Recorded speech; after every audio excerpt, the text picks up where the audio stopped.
Hello दोस्तों, कैसे हो आप लोग। आई होप आप लोग अच्छे होंगे। चलो आज का वीडियो मैं शुरू करने जा रही हूँ। एक सीरीज है, मिप्तई चैनल के भाई ने बनाई थी, मोहम्मद सबके लिए। तो उस सीरीज का मैं लेके आई हूँ पार्ट 5।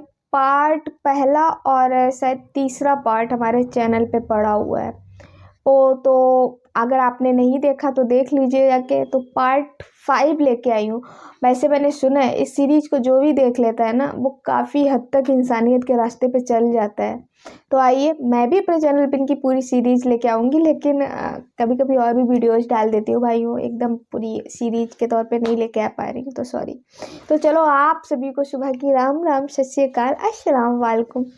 तो हमारे भाई लोग मेरा अगर वीडियो देख रहे हैं, तो जो भी नए हैं तो प्लीज़, जिसने अभी हमारे चैनल को सब्सक्राइब नहीं किया है, वो हमारे चैनल को सब्सक्राइब कर लें, क्योंकि सब्सक्राइब करने का बिल्कुल भी पैसा नहीं कटता है ना।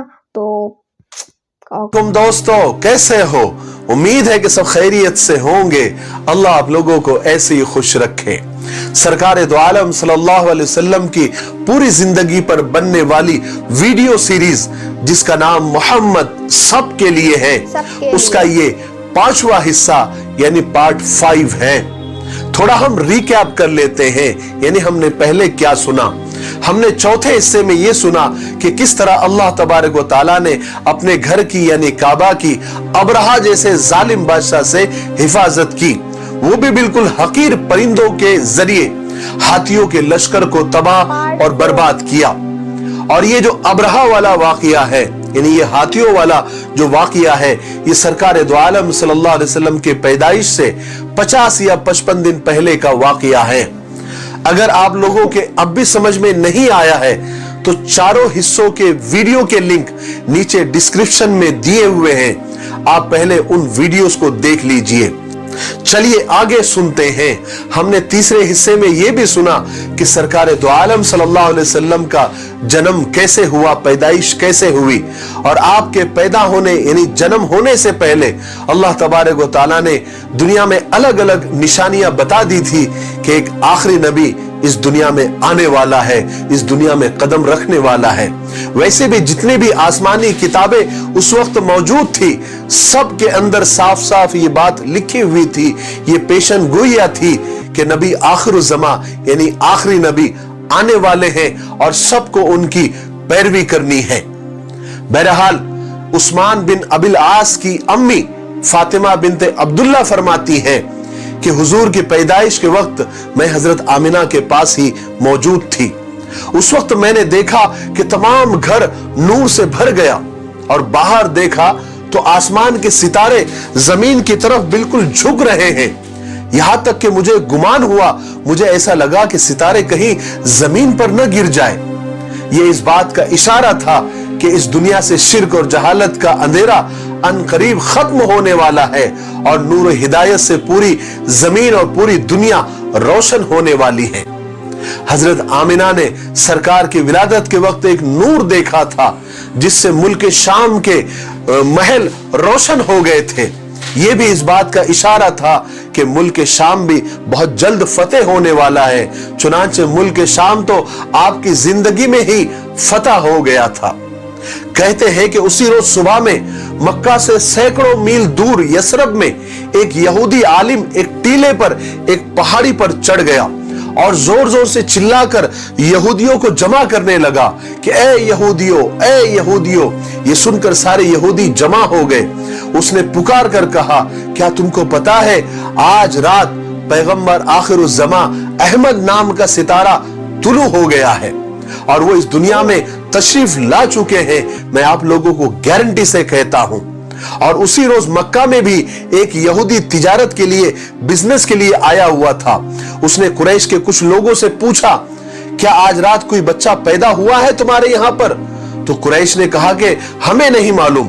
तो यहूदी ने कहा कि अच्छा जरा पता करके आओ, तहकीक करके आओ, क्योंकि मुझे लगता है मेरे इल्म के हिसाब से कि आज रात इस उम्मत का नबी आज पैदा हुआ है।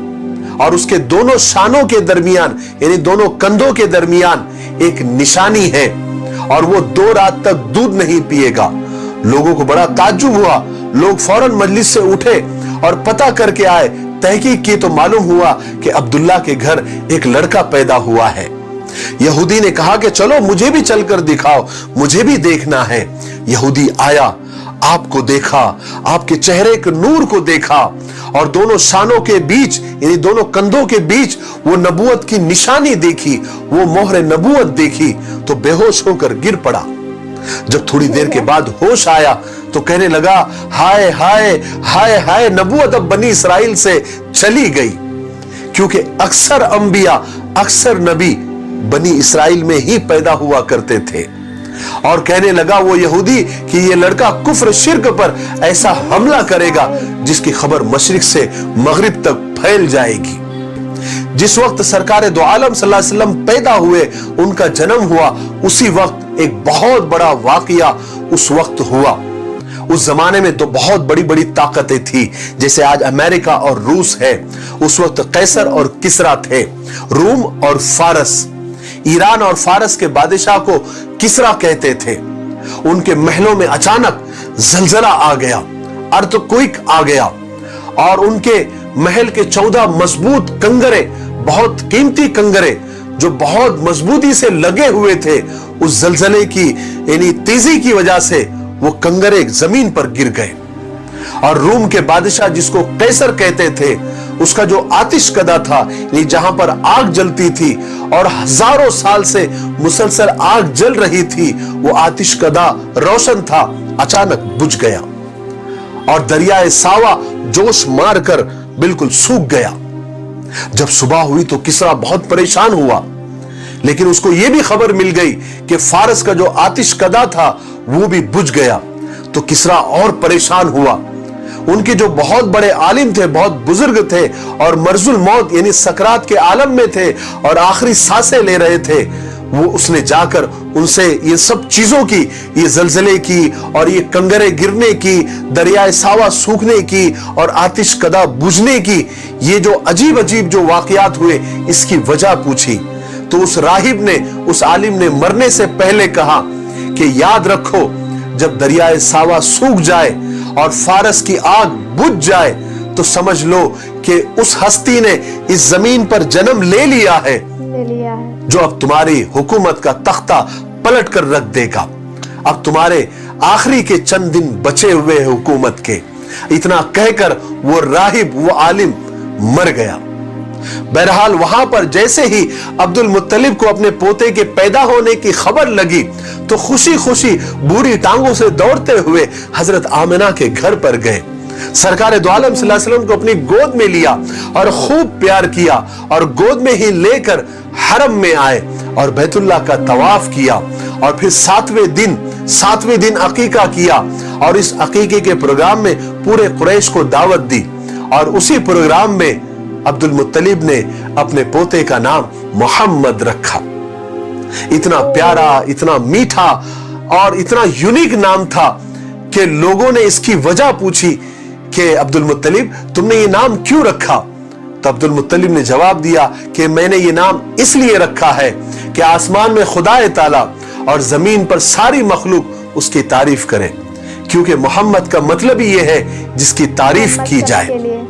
बहरहाल कुरैश का यह दस्तूर था कि मां अपने बच्चे को खुद दूध नहीं पिलाती थी, बल्कि थोड़े थोड़े दिन के बाद, थोड़े थोड़े वक्फे के बाद दूसरे कबीलों के, बस्तियों के, देहातों से, गांव से दूध पिलाने वालियां बाकायदा आया करती थी, बच्चों को ढूंढा करती थी और पैसे लेकर, उजरत लेकर दूध पिलाती थी। उस वक्त का ये माहौल था, क्योंकि उस वक्त देहातों का जो माहौल था, गांव का जो माहौल था, वहां का जो क्लाइमेट था, वहां की जो जबान थी बहुत फसी थी, बहुत अच्छी थी और वहां की जो बोलचाल और तरबियत शहर से बहुत ज्यादा अच्छी और बेहतर थी। हालांकि कुछ दिनों तक हुजूर पाक सल्लल्लाहु अलैहि वसल्लम ने अपनी मां हजरत आमिना का दूध पिया। उसके बाद हजरत आमिना ने हुजूर पाक सल्लल्लाहु अलैहि वसल्लम को हजरत सौबिया के हवाले किया और उनसे कहा कि जब तक दाया ना आ जाए, दूध पिलाने वालियां ना आ जाए, आप उसको दूध पिलाएं। फिर कुछ दिनों तक हजरत सौबिया ने हुजूर पाक सल्लल्लाहु अलैहि वसल्लम को दूध पिलाया। फिर कुछ ही दिनों में दूध पिलाने वालियां मक्का आ गई और दूध पिलाने वालियों में अलग अलग कबीलों की औरतें हुआ करती थी। तो उन कबीलों में एक कबीला बनु साद का भी था اور جس وقت آپ صلی اللہ علیہ وسلم پیدا ہوئے تھے اور جو دایا الگ الگ قبیلوں کی آئی ہوئی تھی اس میں بنو سعد کی عورتیں بھی شامل تھی. اب انہوں نے جتنے بھی بچے اس وقت مکہ میں پیدا ہوئے تھے وہ لینا شروع کر دیے. اب وہ تو مالداروں کے گھر پر پہلے جاتے تھے تاکہ وہاں سے اچھی اجرت ملے, اچھا انعام ملے, تو سب مالداروں کے گھروں میں پہلے چلے گئی اور وہاں کے بچے اٹھا لیے, یعنی دودھ پلانے کے لیے لے لیے اجرت پر. مگر عبد المطلب کے گھر پر کوئی نہیں آیا کیونکہ یہ امیر آدمی نہیں تھے.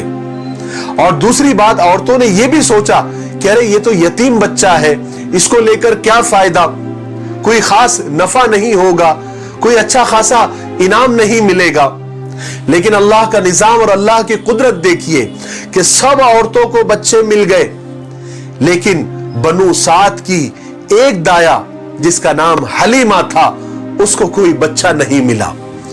لیکن حضرت حلیمہ کو یہ پتا نہیں تھا کہ اللہ نے ان کی قسمت میں اور اس کی گود میں کیا ڈالنے والا تھا, کتنی برکتیں ڈالنے والا تھا اور کتنا برکتی اور مقدس بچہ ڈالنے والا تھا. جب حضرت حلیمہ کو بچے نہیں ملے اور واپس جانے کا وقت آ گیا تو حضرت حلیمہ نے اپنے شوہر سے کہا کہ مجھے شرم آتی ہے کہ میرے سب سہیلیوں کو تو بچے مل گئے اور میں خالی ہاتھ واپس جاؤں. میں ایک کام کرتی ہوں, بھلے مجبوری میں صحیح میں اس یتیم بچے کو لے لیتی ہوں, خدا جانے بھلے پیسے نہ صحیح کچھ برکت ہی مل جائے. شوہر نے اجازت دے دی. اس کے بعد دائی حلیمہ حضرت آمنہ کے پاس آ گئی اور اس مقدس بچے کو لے کر واپس اپنے قبیلے میں آ گئی. حالانکہ ان دنوں میں عرب میں قحط سالی یعنی دشکال پڑا ہوا تھا اور دشکال کی وجہ سے اور قحط سالی کی وجہ سے جانوروں کے تھنوں میں دودھ نہیں بچا تھا. خود عورتوں کے سینے میں بڑی مشکل سے دودھ اترتا تھا, ان کے خود کے بچے بھل بلاتے تھے. حالانکہ دائی حلیمہ بہت ہی غریب, بہت ہی کمزور اور دبلی پتلی عورت تھی. ان کے سینے میں اتنا دودھ کم تھا کہ وہ اپنے بچے کا بھی پیٹ صحیح سے بھر نہیں سکتی تھی. لیکن حلیمہ کہتی ہے کہ جب میں نے سرکار دو عالم یعنی اس مقدس بچے کو لیا تو ہماری حالت ایک دم سے بدل گئی. میری سوکھی چھاتیوں میں دودھ اتر آیا, کیونکہ جب میں نے سرکار کو اپنے سینے سے لگایا تو میری حیرت کی انتہا نہ رہی. میں نے دیکھا کہ میری چھاتیوں میں اتنا دودھ آ گیا اور اتنا پریشر سے دودھ آنے لگا کہ مجھے ایسا لگنے لگا کہ کہیں بچے کو ٹھسکا نہ لگ جائے. پھر تعجب کی بات یہ ہوئی کہ حضور نے تو خوب سیر ہو کر دودھ پیا. اس کے بعد دائی حلیمہ کہتی ہے کہ میرے بیٹے نے بھی خوب سیر ہو کر دودھ پیا, پیٹ بھر کر دودھ پیا, حالانکہ وہ ہمیشہ خالی پیٹ ہی رہا کرتا تھا. ہماری اونٹنی اس کے تھن دودھ سے بھر گئے, ہم نے بھی خوب سیر ہو کر اونٹنی کا دودھ پیا, حالانکہ ہم نے کئی زمانے سے پیٹ بھر کر اتنا دودھ نہیں پیا تھا. دائی حلیمہ کہتی ہے کہ یہ بچہ اتنا مقدس, اتنا بابرکت تھا کہ جب ہم مکہ سے چلنے لگے تو ہمارا ایک مریل سا گدھا تھا جو بہت کمزور تھا, ہمیشہ قافلے کے پیچھے چلا کرتا تھا. اب اچانک اس کے اندر تیز رفتاری آ گئی اور وہ ہمارے قافلے سے بھی آگے نکل گیا. حضرت حلیمہ کہتی ہے کہ میرے شوہر مجھ پر رشک کرنے لگے, قافلے والے میری سہیلیاں مجھ پر رشک کرنے لگی اور کہنے لگی حلیمہ یہ بچہ بڑا برکت والا ہے, حلیمہ تو تو بہت خوش قسمت ہے کہ تجھے یہ بچہ مل گیا. جب ہم اپنے گھر پہنچے تو ہماری بکریوں کے تھنوں سے دودھ ٹپک رہا تھا. ہائے ہائے کیا برکتیں تھی. حضرت حلیمہ کہتی ہے کہ ہمارے بکریوں کے تھنوں سے دودھ ٹپک رہا تھا اور گاؤں کے سارے جانور سوکھے ہی پڑے تھے. گاؤں کے لوگ بھی ہماری حالت پر رشک کرنے لگے اور جہاں ہمارے جانور چرتے تھے وہاں خوب گھاس آ جاتی تھی. لوگ اپنے جانور ہمارے جانور کے ساتھ چرانے لگ گئے. جب ان کے جانور ہمارے جانوروں میں مل جاتے تھے تو خوب وہ بھی چرتے تھے, وہاں بھی گھاس آ جاتی تھی. اور خدا کی قدرت ایسی ہوئی کہ گاؤں کے سارے جانوروں کے تھن دودھ سے بھر گئے. حضرت حلیمہ کہتی ہے کہ میری اونٹنی بھی بہت کمزور تھی, لیکن جب میں حضور کو لے کر چلنے لگی تو وہ بھی دوڑنے لگ گئی, اس کے اندر بھی طاقت آ گئی اور اتنی تیز رفتار دوڑنے لگ گئی کہ سب سے آگے نکلنے لگ گئی۔ حضرت حلیمہ کہتی ہے کہ مجھے خود ان باتوں پر یقین نہیں آ رہا تھا کہ یہ سب کیا ہو رہا ہے۔ روایات میں آتا ہے کہ جب حضرت حلیمہ سرکار دو عالم صلی اللہ علیہ وسلم کو دودھ پلاتی تھی تو آپ صرف ایک طرف سے ہی دودھ پیتے تھے، دوسرے حصے کو منہ نہیں لگاتے تھے۔ آپ وہ حصہ اپنے رضائی بھائی یعنی حضرت حلیمہ کے بیٹے عبداللہ کے لیے چھوڑ دیتے تھے۔ قربان جائیے سرکار دو عالم صلی اللہ علیہ وسلم پر کہ دودھ پینے کے زمانے میں ہی امت کو، ساری دنیا کو، سارے انسانوں کو یہ میسج دے دیا تھا کہ میں اس دنیا میں ظلم کو ختم کر کے انصاف کو پھیلانے آیا ہوں۔ بہرحال دودھ پلانے کی مدت 2 سال ہوا کرتی تھی اور وہ عنقریب ختم ہو گئی تھی، لیکن حضرت حلیمہ نے اپنی آنکھوں سے یہ ساری برکتیں دیکھی تھی تو ان کا دل نہیں چاہ رہا تھا کہ سرکار دو عالم صلی اللہ علیہ وسلم کو واپس اپنی امی کے پاس چھوڑ کر آئے۔ تو انہوں نے سوچا کہ ایک کام کرتے ہیں، میں حضرت آمنہ کے پاس جا کر ان سے اجازت لے کر میں سرکار دو عالم صلی اللہ علیہ وسلم کو دوبارہ واپس لے کر آؤں گی۔ تو مکہ پہنچی، حضرت حلیمہ حضرت آمنہ سے ملی اور کہنے لگی کہ آمنہ میرا دل چاہتا ہے کہ اس بچے کو میں کچھ دنوں کے لیے اور ساتھ میں لے کر جاؤں، کیونکہ مجھے ڈر ہے کہ ابھی مکہ کی آب و ہوا، کلائمیٹ ابھی ٹھیک نہیں ہے، ہو سکتا ہے کہ بچے کو نقصان پہنچے۔ پہلے تو حضرت آمنہ نے صاف انکار کر دیا کہ نہیں، میں نہیں بھیجنے والی، اب مجھ سے جدائی برداشت نہیں ہوتی، لیکن حضرت حلیمہ کا اصرار بڑھا، بہت زیادہ پریشر ڈالا تو حضرت آمنہ نے اجازت دے دی۔ تو حضرت حلیمہ خوشی خوشی سرکار دو عالم صلی اللہ علیہ وسلم کو دوبارہ واپس لے کر اپنے گاؤں آ گئی۔ بہرحال آج کے لیے اتنا کافی ہے، کیونکہ ویڈیو کافی لمبا ہو رہا ہے۔ ہم چھٹے حصے میں آپ کو بتائیں گے کہ دائی حلیمہ نے جب سرکار دو عالم صلی اللہ علیہ وسلم کو دوبارہ گاؤں لے کر آئی تو ایسا کون سا واقعہ ہوا، ایسا کون سا حادثہ ہوا جس کو دیکھ کر لوگوں کو لگا کہ سرکار دو عالم صلی اللہ علیہ وسلم کا قتل تو نہیں ہو گیا، آپ اس دنیا سے چلے تو نہیں گئے، وہ کون سا واقعہ تھا وہ ہم آپ کو چھٹے حصے میں آپ کو بتائیں گے۔ تب تک آپ اپنے وعدے پر قائم رہے اور یہ ویڈیو کو آپ تو نیکسٹ ٹاپک جو ہے وہ ہمارے بھائی لوگ دیکھیں گے، جب میں دیکھ لوں گی کہ ہمارے بھائی لوگوں کو اس والے ویڈیو میں انٹرسٹ تھا اور دیکھ رہے ہیں تو میں نیکسٹ سیریز لے کے آؤں گی، نیکسٹ والا ان کا پارٹ لے کے آؤں گی حلیمہ جی کا۔ اور جب وہ نیکسٹ دوبارہ بار گاؤں لے کے آئیں، کہتے نہیں ہے کہ ایک پرانی کہاوت ہے بھائی، کسی کو بھی آپ پالو ممتا تو ہو جاتی ہے۔ پر بھائی پتہ ہے، دیکھیے میں ابھی تک اتنے سارے ویڈیوز بنا چکی ہوں، ہر ایک ویڈیو میں بات ایک ہی سکھائی جاتی ہے، انسانیت کی، دین کی اور ایمان کی، اور مطلب دوسروں پہ مطلب رحم کرنا، کل ملا کے ہندی میں سمجھیے، دوسروں پہ رحم کرنا، دوسروں پہ انسانیت برسانا، دوسروں کا برا نہیں کرنا، اپنا کھانا چھوڑ کے دوسرے کا پیٹ بھرنا، ٹھیک ہے نا، یہ سب سکھایا جاتا ہے۔ لیکن بھائی آج کے یگ میں ایسا کوئی بھی نہیں کر رہا۔ کب سے انسانیت سکھا رہے ہیں لوگ؟ اب بتائیے، ہم لوگ تو ہوں گے بھی نہیں جب محمد صاحب آئے ہوں گے، پتہ نہیں کتنی پشتیں بیت گئی ہوں گی تب آئے ہوں گے، ہے نا۔ لیکن اب آج کے ٹائم میں دیکھ لیجئے نا، آپ ہی لوگ دیکھ لیجئے، ہم لوگ اپنے آنکھوں کے سامنے دیکھ رہے ہیں اسرائیل، فلسطین، جھگڑے، معصوم بچوں کی ہتیائیں، یہ سب کیا ہے بتائیے؟ جتنا جو کچھ بھی مہان لوگ جتنا سب کچھ کر گئے، سب پانی پھیر کے رکھ دیا، کسی میں انسانیت نہیں رہی ہے رتی بھر بھی، کسی کا وہ کیا کہتے ہیں وجود ختم ہو گیا ہے بھائی۔ زیادہ کچھ بول بھی تو نہیں سکتے اپنے منہ سے، اگر تھوڑا سا بھی اگر الٹا بول دو گے نا تو بھائی کمنٹ میں گالیاں ہی پڑنی ہے، الٹا سیدھا بولنا ہے اور کچھ نہیں۔ یہ بھی نہیں دیکھتے کہ کسی لڑکی کو غلط اگر بول رہے ہیں تو بھائی اس لڑکی کا کچھ نہیں جاتا، اس لڑکی کو برا لگے گا تھوڑی دیر کے لیے، یہ لگے گا کہ بھائی یہ بھائی مجھ کو اتنا غلط جانے کیوں بول کے چلے گئے، لیکن پھر وہ اگنور کر دے گی۔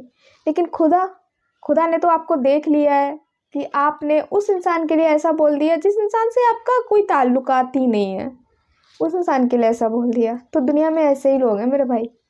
تو خیر वीडियो के बारे में बताइएगा, वीडियो आपको कैसा लगा, और वीडियो अच्छा लगा हो तो प्लीज़ लाइक करके जाइएगा, चैनल पे नए तो चैनल को सब्सक्राइब जरूर कर लीजिएगा। मिलती हूँ मैं किसी नेक्स्ट टॉपिक के साथ में, तब तक के लिए अपना ध्यान रखिए, अपने परिवार का ध्यान रखिए, मेरा भी ध्यान रखिए। अल्लाह हाफिज़।